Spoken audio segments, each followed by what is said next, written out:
सोलापुरात महाविकास आघाडीच्या वतीने विविध नेते मंडळी आणि कार्यकर्त्यांनी एकत्र येऊन बदलापूर घटनेचा निषेध केला।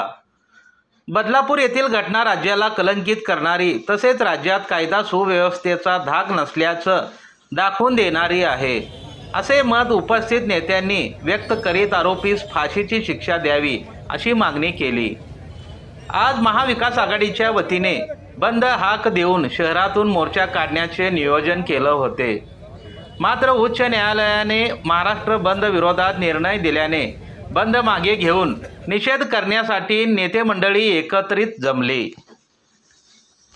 मोर्चाचं आयोजन आम्ही केलं होतं, पण कोर्टात आदर ठेवून ह्या ठिकाणी आम्ही सर्व नेते मंडळी, आमचे सर्व सहकारी, सोलापूर शहरातले व्यापारी असतील, सर्व बांधव असतील, आज पूनम गेटवर आम्ही सगळे एकत्र आलो आहे।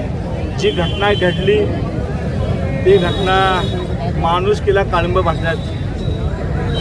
4 वर्षाच्या मुलीवर ज्या संस्थेमध्ये काम करणारा शिपाई यांनी जे कृत्य केलं ते कृत्य दाबण्याचं काम, ते कृत्य दडपण्याचं काम जे संस्था चालक आहेत ते प्रणित भारतीय जनता पार्टी व RSSचे आहेत, त्यांनी हे प्रकरण दाबण्याचा प्रयत्न केला। हे प्रकरण दाबण्याचा प्रयत्न केल्यामुळे हजारो लोक त्या ठिकाणी रस्त्यावर आले।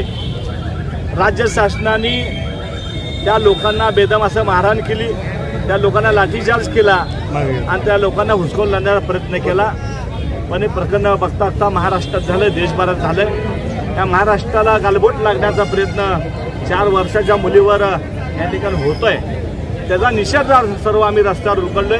आमच्या सगळ्याची मागणी आहे की राज्य सरकारमधले जे मंत्री आहेत ते शंड आहेत। खरं तर त्या ज्या नरहरी केलं त्याला लगेच तुम्ही बघा, तेलंगणामध्ये त्या लोकांना गोळ्या घालण्यात आल्या।